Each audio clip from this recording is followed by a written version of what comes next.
Hey, Sammer. Hey, Jen. What are you listening to this week?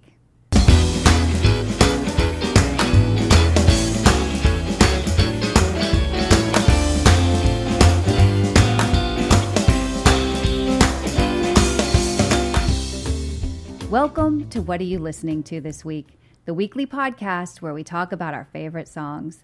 Some old, some new, all good. I'm Jenn Tully, and this week I'm joined by Sammer Abousalbi, co-host and co-founder of the Super Awesome Mix podcast. This week's episode features some great songs, old and new. And now, on Spotify, you can listen to the show with the songs we discuss incorporated. Just search for What Are You Listening To with music. If you're not listening on Spotify, be sure to give the playlist a listen and then tune into our conversation. With that, let's get started. Sammer, what are you listening to this week? All right, so as you noted, I've got the new track this week. So I've been listening to Spacetime Fairy Tale by Regina Spektor off of her new album, Home, Before and After. And I only picked this one song for a couple of reasons. So namely, like the first one is because it's 9 minutes long. It's almost 9 minutes.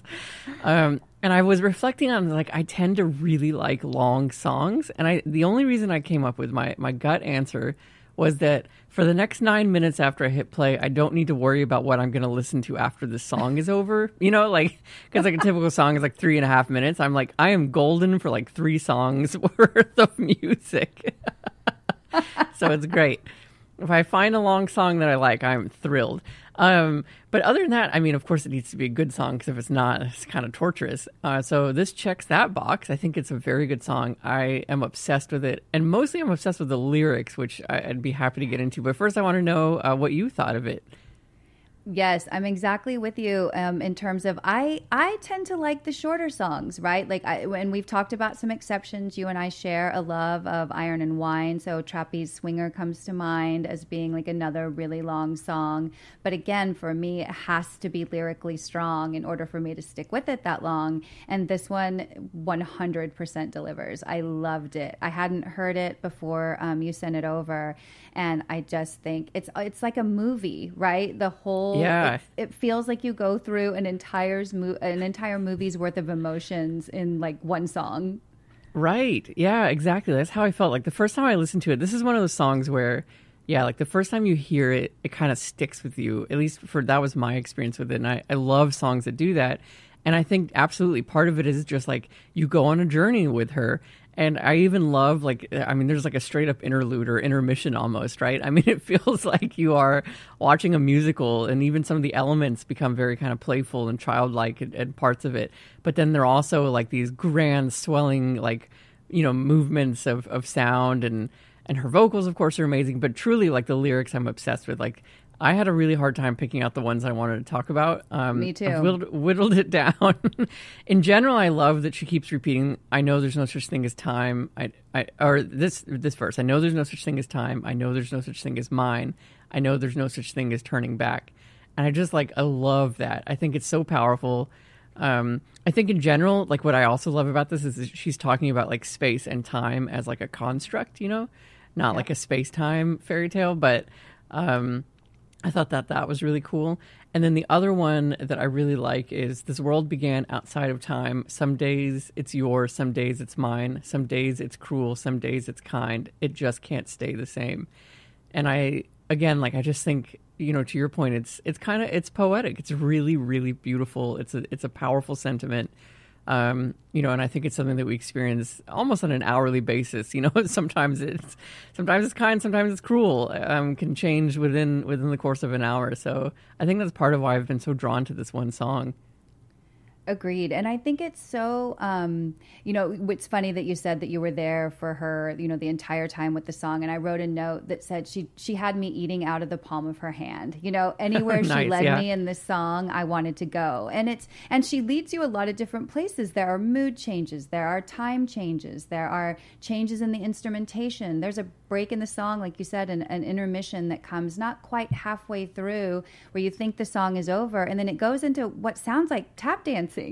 Sounds right. like there's like a tap dancing solo in the middle, and you're like, what am I listening to? And then you're like, and how is this working? And strangely, it is. Like, that's what I mean. Like, anywhere she brought me along on this song, I was there. I was with her every step of the way.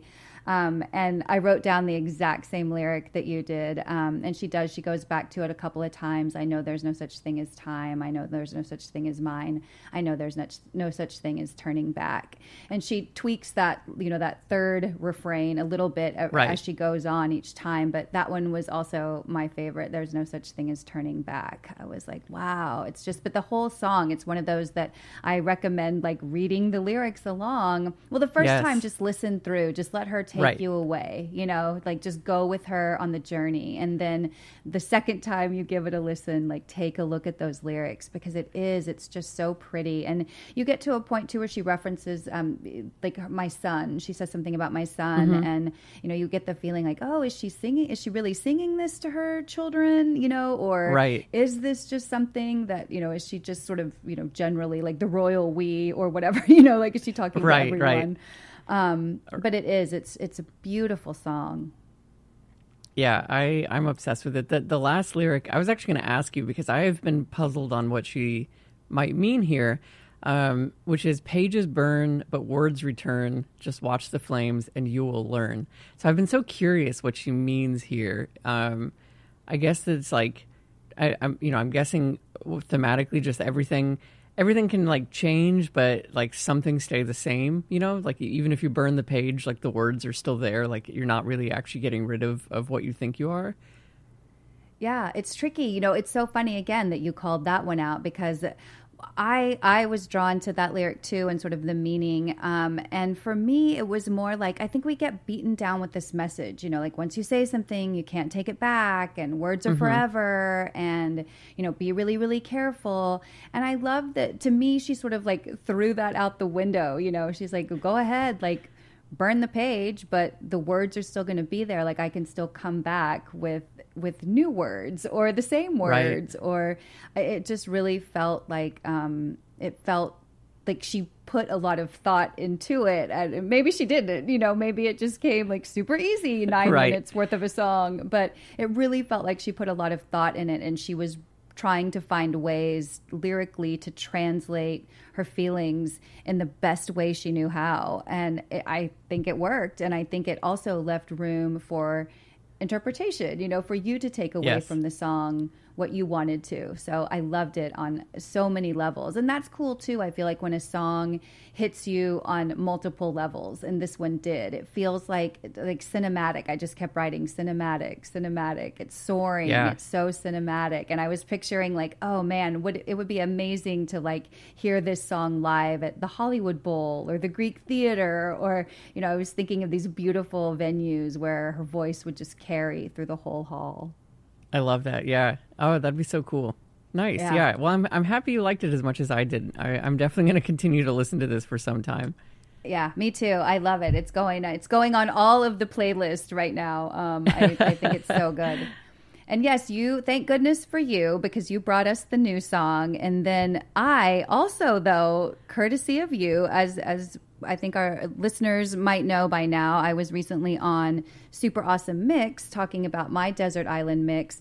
And I was fascinated by your process, how you sort of, like, carefully curate, and you go back and you make sure it's still, like, the best mix it could possibly be. And so I'm like, you know what? I need to take a look. Like, I need to go back and do a deep dive into some of the songs of my youth and, figure out which ones are still good and which ones aren't. So I was sort of in my late high school, early college phase when I was going through like that batch of songs. What I was sorting through this week, and so you got my late 80s, early 90s songs. So I'm really interested to hear your perspective on those. But these are two songs that I felt like really held up for me.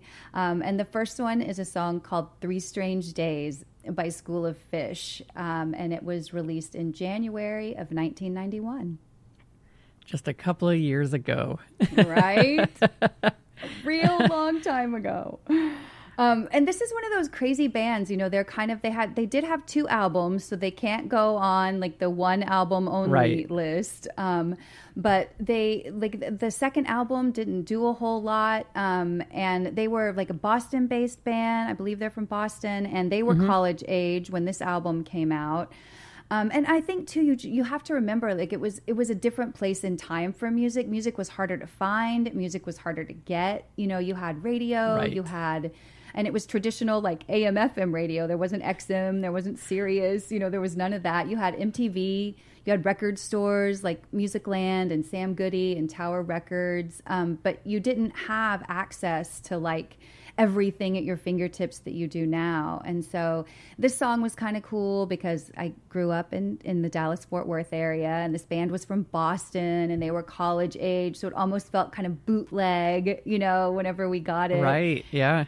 And the airwaves were dominated with like, Gin Blossoms and Toad the Wet Sprocket and, like a lot of that. So this really felt alternative to me. So I'm super curious after going back and like me revisiting it and it having like all of these emotions and feelings attached to it, what fresh ears in 2022 thought of this song. Right. No, it's so funny because I've mentioned this on the main podcast before, which is like that I've had to really train my ears to listen to music without trying to like come at it with like I've already bucketed it, so I see like the date on this. I'm like, okay, well, I already know what I'm going to listen to. So I really tried, and I usually end up having to listen to a song a whole bunch of times in order for me to like reset and really try to hear it. Where I landed was that I like this one. I'm actually obsessed with the opening like 30 seconds. For some reason, it sounds really familiar to me, and I cannot place it. Almost as if it was like maybe it was used in a TV show or something.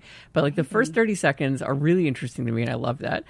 I wrote that I was a wee bit dubious of the song when the drums came in right after that intro, because I was like, oh God, this sounds like just very dated. But then like the guitar comes in and then his vocals come in, and I was like, I'm kind of reminded, I'm getting like a Pixies vibe from this song. Yeah. And I actually kind of, to date myself, I like felt like this would be music that like Daria would listen to. I don't know if you ever watched Daria on MTV. Yes. But I feel like she could probably listen to this. I don't know. I got like those vibes. So I ended up liking it. I found a place where I was like, okay, I appreciate this song, but it's true. Like, I think it's so hard now, to your point, to like listen to a song without all of that context. And really, you're just looking to be entertained. You want a sound that you want, and all of the sounds that you want are available to you. So it's like, well, if it doesn't check that box, then you move on. So I think it's kind of a muscle to try to like appreciate a song for what it is and not necessarily what you are looking for. And so much of it for me, I attach sentimental value to songs too, so much of it is like time and place for me. And there was a radio station back in the day in the Dallas-Fort Worth area called The Edge, and they were like the alternative kind of music station. And so this one landed on The Edge and was in rotation. And I just think too, like, again, talking about lyrics, like they present like this really crazy story. The song starts out, "For 3 strange days, I had no obligations." And it just takes off from there, Yes, yeah. So I like that too. Like, I like that journey that we kind of go on with this guy for these 3 strange days. And I love the drums in the song. I like the guitars. I like the opening too. It is kind of like creative and strange, and especially for the time it was. So yes, 3 Strange Days by School of Fish. That's a pretty obscure. That might be the deepest track that I've gotten into on the show so far. It is a pretty deep cut, yeah, of music libraries. Yeah, right. I like it. Well, and then the second song, like as I was going through and like I said, sorting through the good ones and the bad ones, and there were lots of bad ones. There were lots of songs that I thought were really good and like, not so much. So the second song that I've been listening to and sort of reevaluating and decided I still like it a lot is a song from an Australian band called Boom Crash Opera, and the song is Dancing in the Storm. So Dancing in the Storm was released in 1989. And this band, you know, it was funny. They were kind of riding the coattails of like In Excess a little bit and Midnight Oil, like some of the big bands that had come out of Australia. And they did really well in Australia, didn't get a whole lot of like airplay here, and like couldn't kind of like, it seemed like the record label couldn't kind of figure out where they went and why they weren't working. I always thought they sounded a little bit like a dancier Crowded House, you know, like it was that melodic to me. And I love this song in terms of just its message. And if you can imagine, you know, like a 18-year-old high school girl, you know, this has like all of the feels in it, as well. And so I just think that this is one of those like kind of overlooked, gems of the late 80s, early 90s.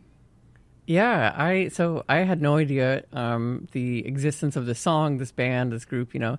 So this was really fun to kind of like, you know, find something new. I really enjoyed the song. I love kind of the positive vibe to it. I feel like it peps you up to listen to it, especially the ending.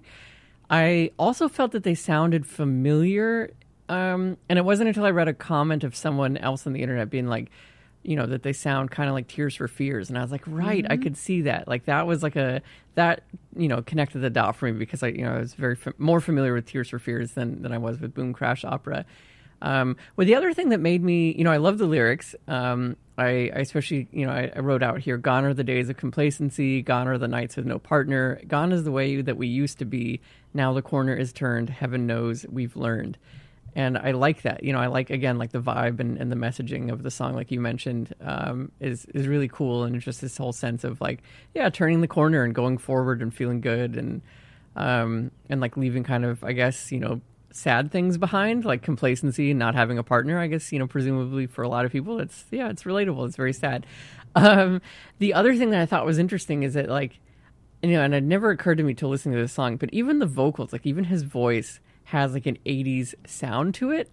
And I was like, that's so fascinating because I do think that like if you just listen to a singer sing, you could probably spot the decade that they were singing in. And I'd never really thought about that, you know, like instrumentation change, like our musical taste kind of change, and how we compose songs. But I never really considered that like also literally how people sing them has like kind of a theme through the decades. So this was like that aha moment for me listening to that. And I thought it was really interesting. And I think it's because like the vocals are great on it. And so it made me actually pay attention to that. It's so true. And again, this was like a really interesting time. Like late 80s, early 90s was a really strange, cool time for music. You know, you had like the Manchester sound coming out. So you had like the Happy Mondays and Stone Roses and New Order.